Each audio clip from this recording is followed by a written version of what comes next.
ಆಹಾರದ ಪ್ರಭಾವ ಹೇಗಿದೆ ನೋಡಿ. ಸಿಕ್ಕಲ್ಲಿ ಸಿಕ್ಕಿದ್ದನ್ನು ತಿಂದರೆ ಏನು ತೊಂದರೆ ಎಂಬುದನ್ನು ಮಹಾಭಾರತದ ಈ ದೃಷ್ಟಾಂತದ ಮುಖಾಂತರ ನಾವು ತಿಳಿದುಕೊಳ್ಳಬಹುದು. ಮಹಾಭಾರತದ ಯುದ್ಧ ಮುಗಿದಿದೆ. ಶರಪಂಜರದಲ್ಲಿ ಮಲಗಿದ್ದ ಭೀಷ್ಮರು ಉತ್ತರಾಯಣಕ್ಕಾಗಿ ನಿರೀಕ್ಷಿಸುತ್ತಿದ್ದರು. ಧರ್ಮರಾಜನ ಮನಃಶಾಂತಿಗಾಗಿ ಭೀಷ್ಮ ಪಿತಾಮಹರು ಧರ್ಮಕ್ಕೆ ಸಂಬಂಧಪಟ್ಟ ತತ್ವಗಳನ್ನು ವಿಸ್ತಾರವಾಗಿ ಬೋಧಿಸುವರು.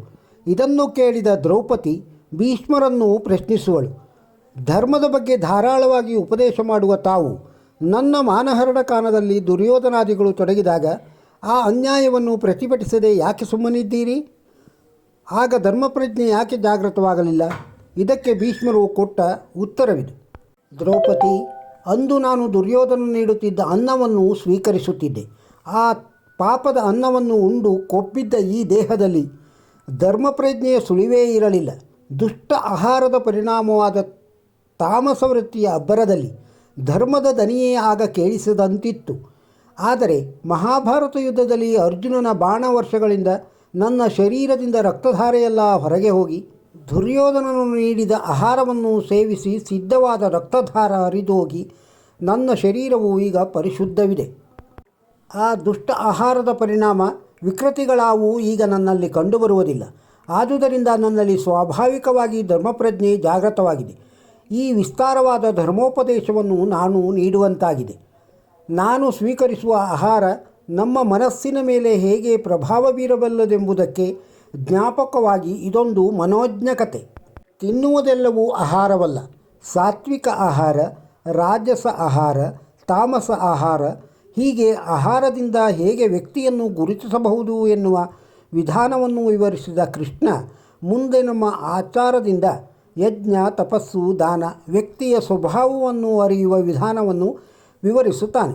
ಮಹಾಭಾರತದ ಯುದ್ಧಕ್ಕೆ ಮೊದಲು ಸಂಧಾನಕ್ಕೆ ಬಂದಿದ್ದ ಶ್ರೀಕೃಷ್ಣನಿಗೂ ಕೂಡ ದುರ್ಯೋಧನಾದಿಗಳು ಮೃಷ್ಟಾನ್ನ ಭೋಜನದ ವ್ಯವಸ್ಥೆ ಮಾಡಿದಾಗ ಶ್ರೀಕೃಷ್ಣನು ಹೇಳಿದ ಮಾತು, ಇನ್ನೊಬ್ಬರ ಮನೆಯಲ್ಲಿ ಊಟ ಮಾಡಬೇಕಾದರೆ 2 ಕಾರಣದಿಂದ, ಒಂದು ಪ್ರೀತಿ, ಇನ್ನೊಂದು ಹಸಿವಿನಿಂದ ಪ್ರಾಣರಕ್ಷಣೆ. ಇದ್ಯಾವುದೂ ನನಗಿಲ್ಲ ಎಂದು. ನಾವು ತಿಂದ ಅನ್ನ 3 ಭಾಗವಾಗುತ್ತದೆ. ಒಂದು ಭಾಗ ರಕ್ತಮಾಂಸವಾದರೆ ಸ್ಥೂಲ ಭಾಗ ಕಲ್ಮಶವಾಗಿ ಹೋಗುತ್ತದೆ. ಸೂಕ್ಷ್ಮ ಭಾಗ ನಮ್ಮ ಮನಸ್ಸಾಗಿ ಪರಿಣಮಿಸುತ್ತದೆ. ಅನ್ನ ನೀಡುವವರ ಗುಣವು ಅದರಲ್ಲಿ ಸೇರಿರುತ್ತದೆ.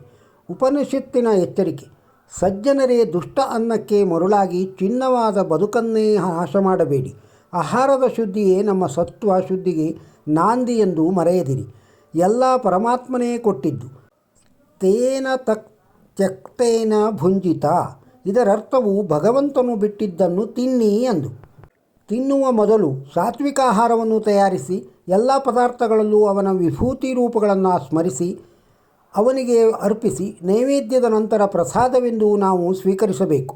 ನಮ್ಮ ಮನಸ್ಸು, ನಮ್ಮ ವರ್ತನೆ, ಕಾರ್ಯ ಎಲ್ಲವೂ ಆಹಾರದಿಂದಲೇ ಆಗುತ್ತದೆ. ನಮ್ಮನ್ನು ನಾವೇ ಪರೀಕ್ಷಿಸಿಕೊಳ್ಳುತ್ತಾ ಹೋದರೆ ಅರಿವಿಗೆ ಬರುತ್ತದೆ ಎಂತಹ ಅನ್ನವೋ ಅಂತಹ ಬುದ್ಧಿ ಎಂದು. ತಿಂದ ಆಹಾರ ನಮ್ಮ ದೈಹಿಕ ಭಾಷೆಯಾಗಿ ಬಿಂಬಿಸುತ್ತದೆ. ನಾವು ತಿನ್ನುವ ಆಹಾರದಿಂದ ನಮ್ಮ ಗುಣದಲ್ಲೂ ವ್ಯಕ್ತಿತ್ವದಲ್ಲೂ ಬದಲಾವಣೆಯಾಗುತ್ತದೆ. ಸನ್ಯಾಸಿಯೊಬ್ಬರು ಒಬ್ಬ ಧನಿಕನ ಆಹ್ವಾನದ ಮೇರೆಗೆ ಭಿಕ್ಷೆಗೆ ಹೋದರಂತೆ. ಆಹಾರವನ್ನು ಸ್ವೀಕರಿಸಿ ಬರುವಾಗ ಊಟ ಬಡಿಸಿದ್ದ ಬೆಳ್ಳಿಯ ಬಟ್ಟಲನ್ನು ಜೋಳಿಗೆಗೆ ಹಾಕಿಕೊಂಡು ಬಂದರಂತೆ. ನಂತರ ಆ ಧನಿಕ ಬಂದು ಬೆಳ್ಳಿಯ ಬಟ್ಟಲನ್ನು ಹಿಂತಿರುಗಿಸುವಂತೆ ಕೇಳಿಕೊಂಡನಂತೆ. ಸನ್ಯಾಸಿಗೆ ಆಶ್ಚರ್ಯ. ತನ್ನೊಂದಿಗೆ ಹೇಗೆ ಈ ಬಟ್ಟಲನ್ನು ತಂದೆ?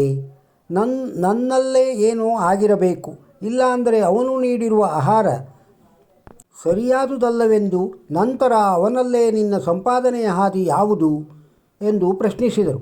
ಅವನು ತನ್ನ ಗಳಿಕೆಯ ಮಾರ್ಗವನ್ನು ತಿಳಿಸಿದನಂತೆ. ಸನ್ಯಾಸಿಗೆ ಇವನದ್ದು ಕಳ್ಳ ಮಾರ್ಗದಲ್ಲಿ ಶೇಖರಿಸಿದ ಸಂಪತ್ತು. ಇವನು ನೀಡಿದ್ದ ಅನ್ನವು ಕಳ್ಳ ಅನ್ನವೇ. ಅದಕ್ಕಾಗಿಯೇ ತಾನು ಆ ಅನ್ನವನ್ನು ತಿಂದಿದ್ದರಿಂದ ನನಗೂ ಆ ಕಳ್ಳಬುದ್ಧಿ ಬಂತು ಎಂದು ಪ್ರಾಯಶ್ಚಿತ್ತ ಮಾಡಿಕೊಂಡರಂತೆ. ಆಹಾರವೇ ಎಲ್ಲದಕ್ಕೂ ಕಾರಣ ಎನ್ನುವುದಕ್ಕೆ ಇದೊಂದು ನಿದರ್ಶನ. ನಮ್ಮ ಶರೀರ ಧಾರಣೆಗೆ ಎಷ್ಟು ಅಗತ್ಯವಿದೆಯೋ ಅಷ್ಟು ಆಹಾರದ ಮೇಲೆ ಮಾತ್ರವೇ ನಮಗೆ ಅಧಿಕಾರವಿದೆ. ಜಗತ್ತಿನಲ್ಲಿ ಹಸಿವೆಯಿಂದ ಬಳಲುವ, ಸಾಯುವ ಜೀವಗಳಷ್ಟು ನಾವೇ ಸಂಪಾದಿಸಿದ್ದಾದರೂ ನಾಲಿಗೆ ಚಪಲಕ್ಕಾಗಿ ಅಗತ್ಯವಿಲ್ಲದೆ ಆಹಾರ ಸೇವಿಸುವುದು ಆ ಜೀವಿಗಳಿಗೆ ಮಾಡಿದ ಅನ್ಯಾಯ. ಅನ್ನ ದೇವತೆಗೆ ಮಾಡಿದ ಅಪಚಾರವದು. ಮಹಾಭಾರತದಲ್ಲಿ ಬಂದದ್ದು. ಆಹಾರದ ಪ್ರಭಾವ. ಈ ಮಾಹಿತಿ ನಿಮಗೆ ಇಷ್ಟವಾಗಿದ್ದರೆ ಒಂದು ಲೈಕ್ ಕೊಡಿ, ಇದನ್ನು ಇತರರಿಗೂ ಶೇರ್ ಮಾಡಿ. ನಮ್ಮ ಚಾನಲ್ಗೆ ಇನ್ನೂ ಸಬ್ಸ್ಕ್ರೈಬ್ ಆಗದೇ ಇದ್ದರೆ ಸಬ್ಸ್ಕ್ರೈಬ್ ಆಗಿ.